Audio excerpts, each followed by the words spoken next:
You guys can see my screen, right? Yes, we can. Okay, so let me quickly go over what we will be covering today. Yeah, so I chose 5 topics, the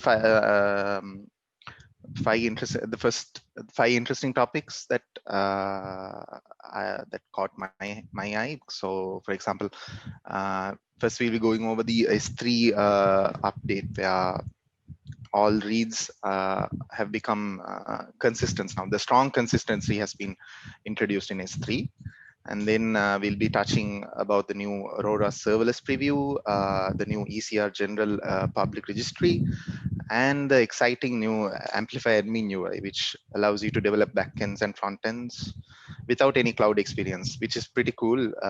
Once I get to that, you guys can see. And there's this new service called Proton, which allows you to automate containers and serverless deployments. That is for very large microservices. If you want to manage them easily, Proton is the way to go. So all of these are pretty exciting, and actually some of these are very revolutionary as well. So let me go through them one by one. So the first thing is this S3 update. So as we all know, Amazon S3 is a storage service where we can store any type of it's a blob storage. So uh, any type of static data we can store there and retrieve it in a pretty with a 99.99% availability. But so all this time we had this thing called, in S3 we had this thing called eventual consistency. So what that meant is, in a nutshell, let's say you're uploading, as you can see in this picture here, let's say you're putting an object call 1 to the S3 bucket. So the object gets the request gets received, the object gets created, and then the consistency is achieved, meaning it has been properly stored in the S3 bucket and now it's ready to be retrieved again, right? So, but there's a small delay there. So, for example, once you put the object to the S3 bucket, there's a small time window where the data has been accepted and it has been durably stored. So sometimes, let's say now here in this scenario, where if you put an object and after its consistency is achieved, if you try to get it, it will retrieve the object correctly. But let's say you're putting a very large object, let's say that's 10 GB or 12 GB in size. So while you're putting it, let's say you're trying to retrieve that same object, or let's say you're just trying to list that object in all the objects in that bucket. So then you might run into a little bit of a consistency issue where some of the objects might show, some might not show, because it's still the eventual consistency still didn't achieve it. You might be trying to retrieve it too fast. So that issue was there, and there were some expensive workarounds for it all this time in S3 to achieve this to achieve to circumvent the problem where if you want to quickly retrieve something that you just uploaded. So that's why this year Amazon has introduced this strong consistency, which is pretty cool. So now what you can do is when any put objects, any get put list operations, as well as even these metadata operations are now strongly consistent. So that means whatever the object that you put, if you try to list it immediately, it will quickly show saying that, okay, this object has been uploaded and it's now, it will be visible in the list as well. So what you write is what you will read, and the results of a list will be accurate reflection of what's in the bucket. So if you see this in the console, there's not much of a difference. You wouldn't see any specific difference to show this consistency, but the difference is felt when, let's say, this is just a sample bucket. So let's say when you upload an object here, and let's say you're doing it from your console or like a AWS CLI. So when you quickly upload it and you try to list it in that scenario, yes, from now, from this point onwards, it will quickly start to show, okay, this object has been uploaded. So some of the benefits of this, or some scenarios where this will be beneficial, is now it's reducing the complexity. So for example, the strong read after write consistency and strong consistency for these list operations is now automatic, and you don't have to use any workarounds, any complicated methods just to achieve this. So it has become very simple, and therefore it's now more cost efficient as well, because S3 is not costing any no additional cost for this to achieve this strong consistency. It's right now available for all objects across all S3 uh, across all S3 buckets, whatever the objects that are already there in the bucket, as well as any objects that you are going to upload as well. All of them have now this strong consistency, which is pretty cool, and it's nice that it's there, so you don't have to pay extra for this feature as well. So that's the first thing I wanted to cover. So the strong consistency can come into, it'll be really helpful in scenarios where you're trying to upload a lot of objects at the same time and you're trying to list it, or when you're trying to upload huge objects and you're trying to list it, or trying to do a get operation parallelly. So in those kind of scenarios, this feature is pretty revolutionary, and this is one of the first features they announced in the first week of reInvent. So it was pretty cool, so I thought I'll cover that first. So Keshav, a small interruption. Are there any yeah. additional cost associated with this? No, as I mentioned, Manoj, no, it applies to all the existing and new S3 objects, Okay. and it works in all regions, and there's no extra charge for this feature. Perfect. So it's readily available now. If from now, this point onwards, whenever you upload objects to any S3 bucket you have, or already existing S3 objects as well, have this strong consistency, and it's free of charge. So it's a pretty cool feature to use. Yeah. So Thanks. so so if I move on to the second one, it's the next version of Aurora Serverless, which is currently in a preview state, but we can still use it. So what Aurora Serverless is a on-demand auto-scaling configuration for Amazon Aurora. So there are two different ways we can do the configuration. One is you can manually do the configuration where you will determine when there's let's say you are running a production database and suddenly there's a big surge. So then you'll have to go and manually quickly change the database capacity so that you can handle that extra load so it doesn't slow down or anything.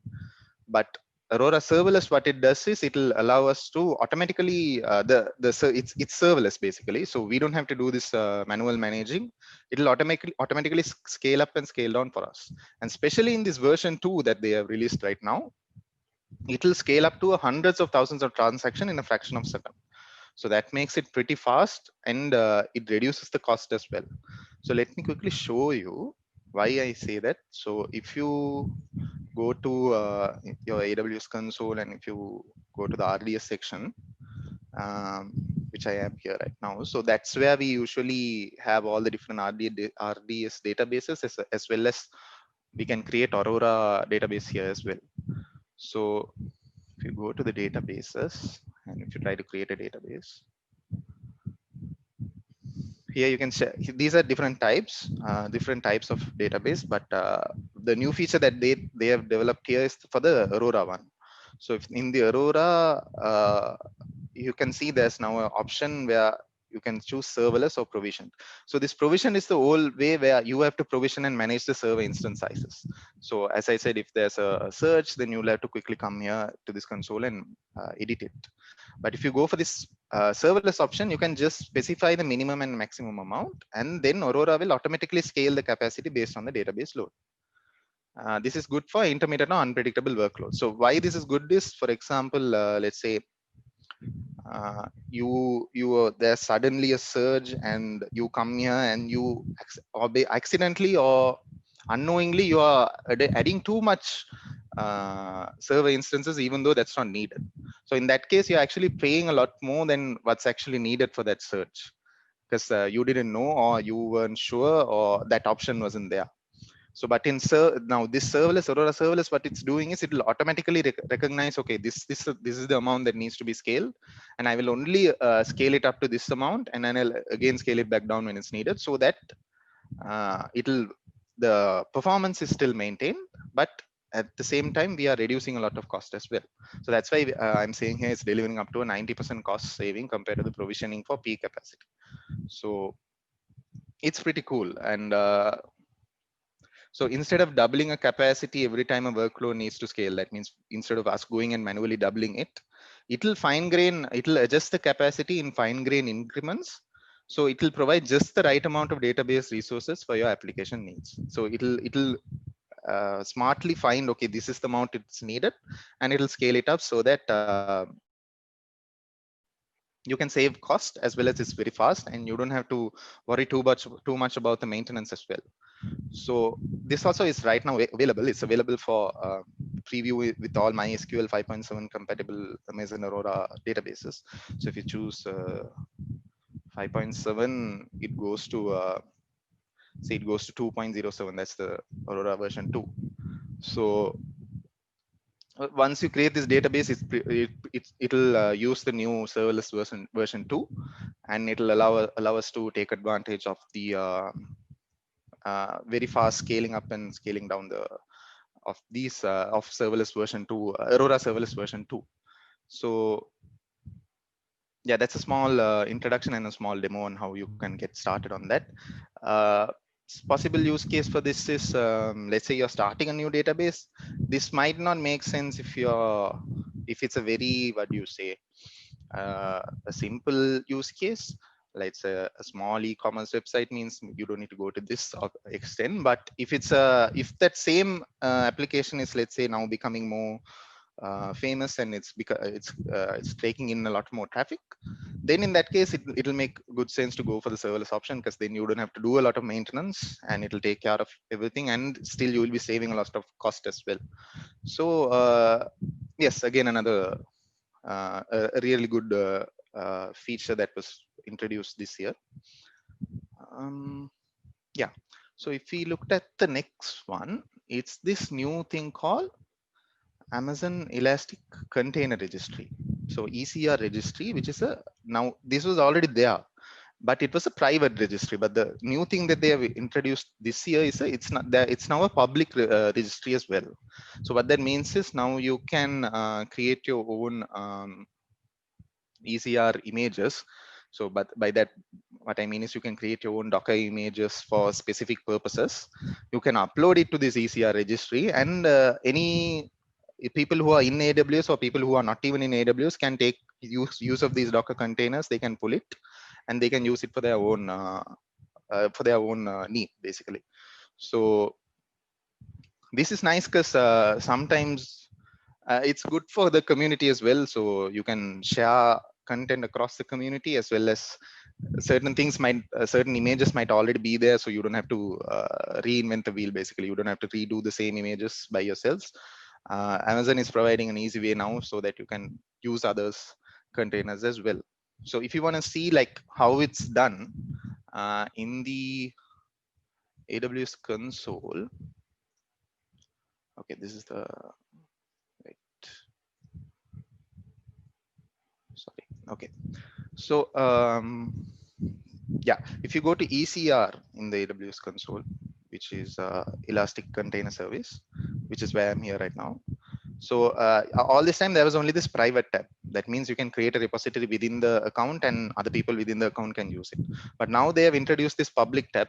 Basically, when you create a repository, now there's another option called public, where here you can now create your own Docker instances for any purpose you like.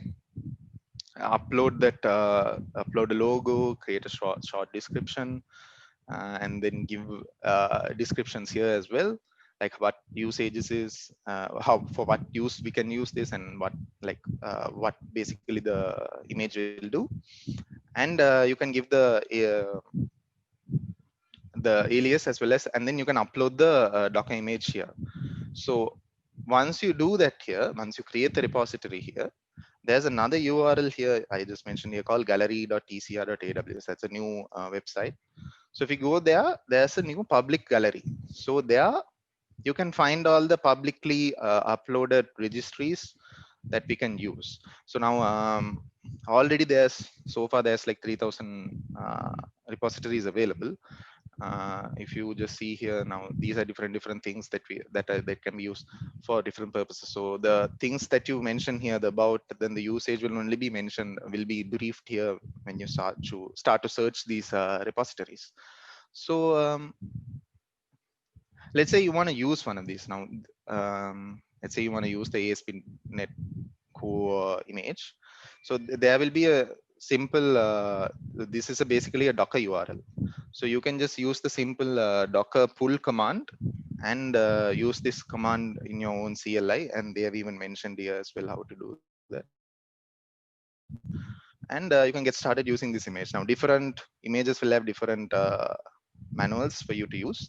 So that's another cool feature that they have introduced this year. So all AWS customers, so we'll get a 50 GB, we'll get a 50 GB of free storage each month.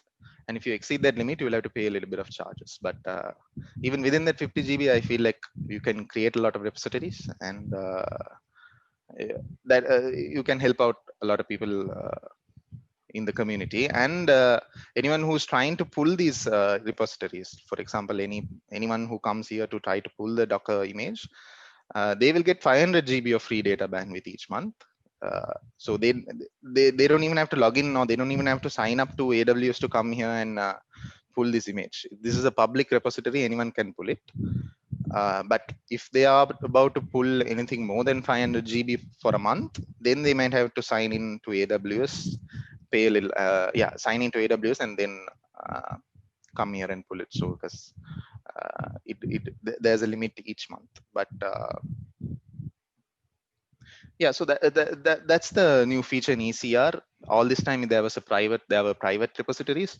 Now there are public repositories as well. So it's more helpful for a lot of people who want to reuse Docker images, or who don't want to reinvent the same wheel again and again. So this is an elegant way to achieve that. And I feel like even within few weeks, there's been a lot of images now. So this will be in a few months, there'll be even more. So it's a pretty cool addition. A lot of people can take advantage of this feature, I feel like. So that is another feature that I wanted to cover. And if you look at the fourth one, okay, this is a big exciting one. So this is the Amplify admin UI. So all this time there was AWS Amplify is a big library that allows you to easily get started developing in AWS basically. So you can create your front ends as well as your backends. You can deploy them. You can manage the infrastructure. Pretty much everything you can do in AWS all this time. But still, there were certain things. Maybe you needed a little bit of cloud knowledge. Maybe you needed a little bit of experience in AWS, or a little bit coding knowledge. Coding as in a little bit of infrastructure as code knowledge, things like that. So what they have done now is they have made it much more easier. So they have implemented a new UI for this. So for example, let's say you are creating a website for a restaurant, or a small e-commerce website to sell some shoes or something. So what we usually do is we try to find a CMS, a content management system, let's say like WordPress or something.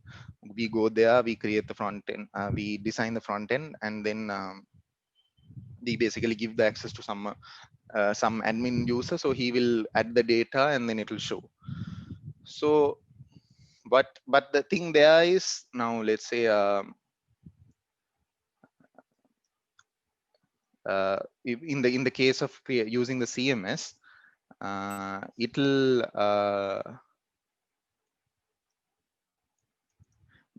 just say maintaining the server, let's say they might over provision the resources. Even sometimes they might use a lot of resources that's not really required for a small website, or they might not use enough resources for a big website. Let's say sometimes CMS have a little bit of restrictions. So getting getting across those restrictions might be a little hard. Or in another case, you can even whip up your own CMS system and do it as well. But then there's another disadvantage there, where there's a added extra complexity and development cost is there, because you have to reinvent the CMS system. You get more flexibility to manage what exactly you want to control, what exactly you want to provision, where in the page, like what elements you need to be dynamic and things like that. But still, again, you are wasting a lot of time trying to reinvent things. So that's where Amplify admin UI comes in. So if you go to I think rather than talking, if I just show it, it'll make more sense. So if you go to the Amplify service in AWS, now there's a new service section here. So if you go there, you can see actually at the beginning it'll be something like this. This will be the first screen. So what I did here is you can just read through this. They are showing how you can get started. There's a small nice video. It'll show how to get started as well. So it's 3 simple steps where you configure the backend, deploy it, and then connect the front end to the backend, and then you can do the deployment of it, which is shown here. Then you can host it, and finally, as I said, you can invite other people. Let's say you want a administration guy to manage the users as well as the content. You can do that as well. So all of this is managed within this new Amplify admin UI. So here, what I did before this session is I just clicked on this get started. If you click that, it'll ask to give a name. So I gave the name test, and it create an app. It takes a little time, so I just created it beforehand, so it's easy to show it here in the demo. So once that is created, it'll just come to this screen basically.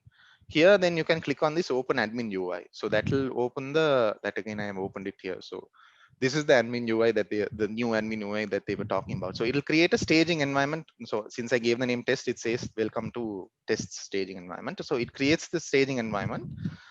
And here what we can do is we can create data models. So by that, these are basically the like the tables in the database basically. So you can create a model or an enum, or you can have a custom type as well. So here we can have a model called menu, and maybe give the name and price, and then we can save and deploy it. So this will take a few minutes. So what it's doing is, let me show you quickly how, since it's taking a little time, I'll show you what it'll look like if it is deployed. So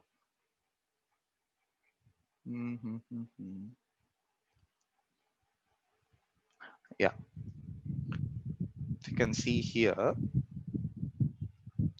see, this is how it looks. So you can create the data models. Then this is what I did right now. And then afterwards, they are going into how you can deploy it as well. So once it's done, what you can do is you can come back to the Amplify console, and here there'll be an option to basically download the code base, like the entire like the entire package.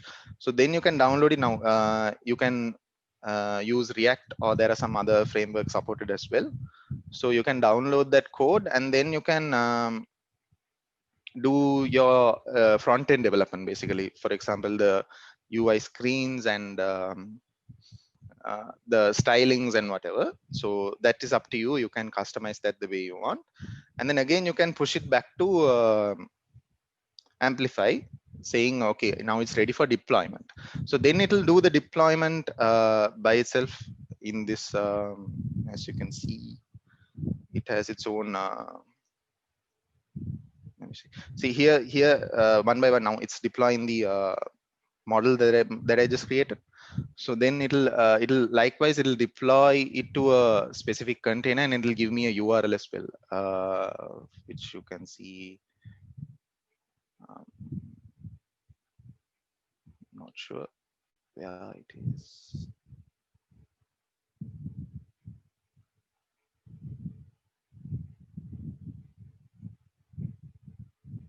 Yeah, so it'll give it's not really mentioned there, but yeah. So what it'll do is it'll create the application, it'll deploy to the backend, and it'll give a URL as well.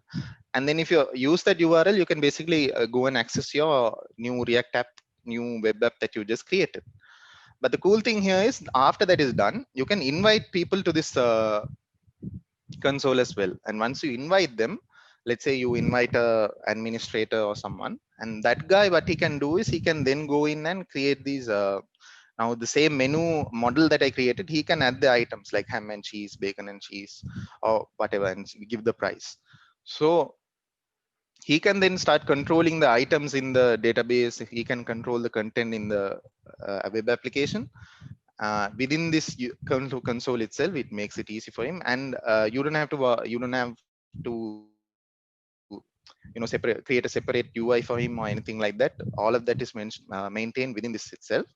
So the cool advantage here is, now we did but with this you can create your front end, create your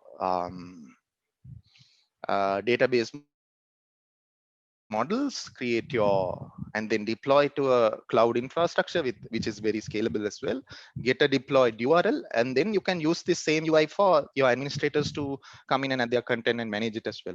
So everything is handled within the same page, and all, you don't even see, since when you're doing this process, you wouldn't need to go to AWS to configure the, let's say, the cloud front or anything that needs to be provisioned to set up the website, basically. So all of that is handled by Amplify itself. All you have to the only knowledge you need here is basically just the front end knowledge, just to how to develop your front end for your application, whether it's React or any other framework.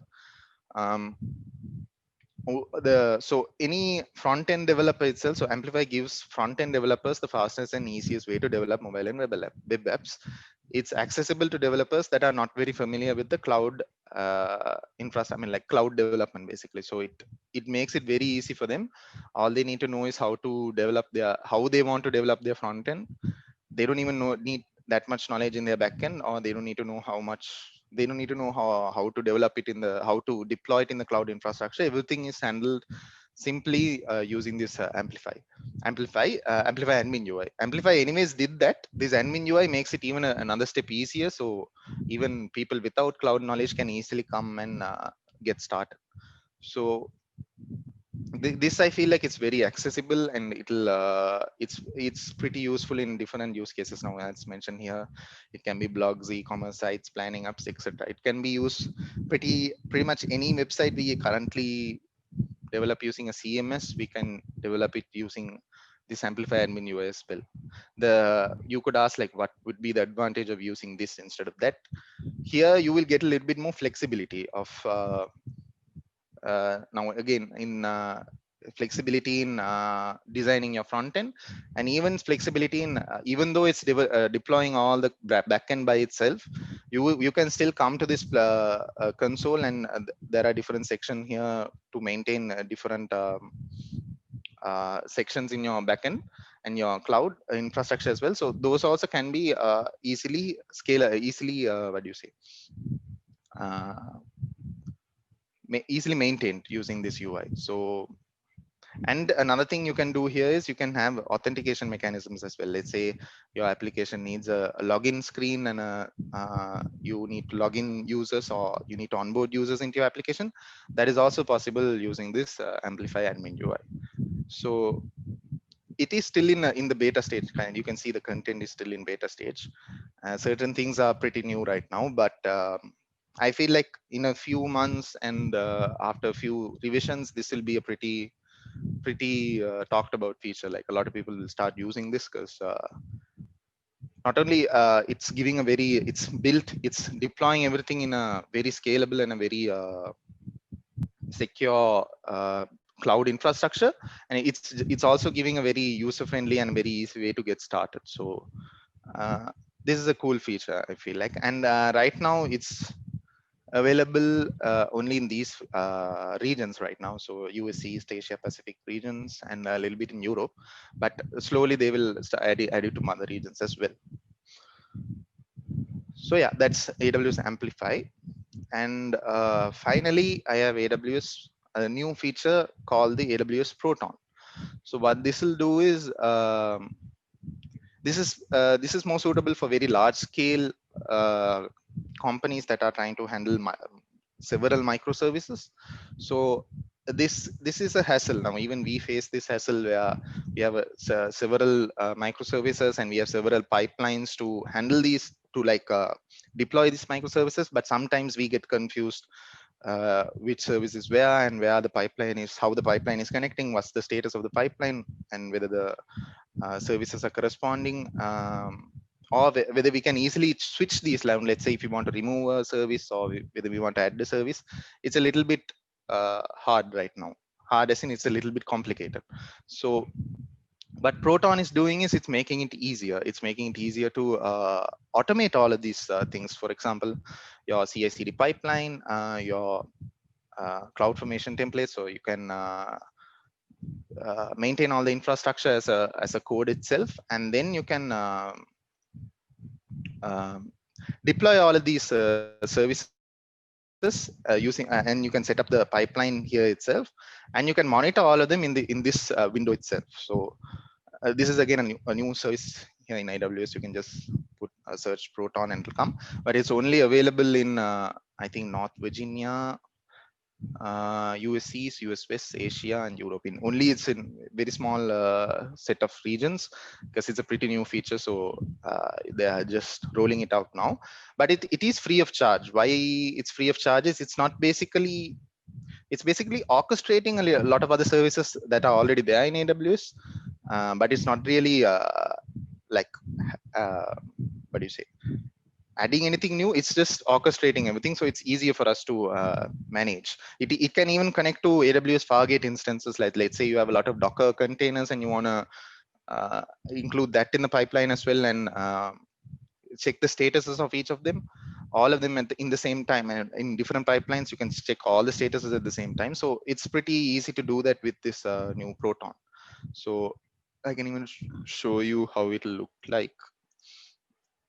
Let me quickly show that. Yeah. So here you can see like they have created a Fargate web service, and you can see the statuses of each template, and you can see the status of each service instance. So all of these are there, but what this is doing is you can manage all of them in one central location. So it's pretty easier to keep track of what's happening, and you can create templates. So there are new templates for each Proton environment templates and service templates. So you can create these templates to maintain the like what services should be there, what services should be added in which pipeline, and things like that, and which repository should it connect to. So it simplifies the CI/CD process as well as the infrastructure management for several microservices. So that can also be very useful for any application or any project that uses several microservices in their system. Even we use a lot of microservices, and I feel like we can take advantage of this. So so that's why I felt like including that here as well. So it can help a lot of already existing customers as well as new customers as well. So yeah, I think those are the 5 things I wanted to cover. So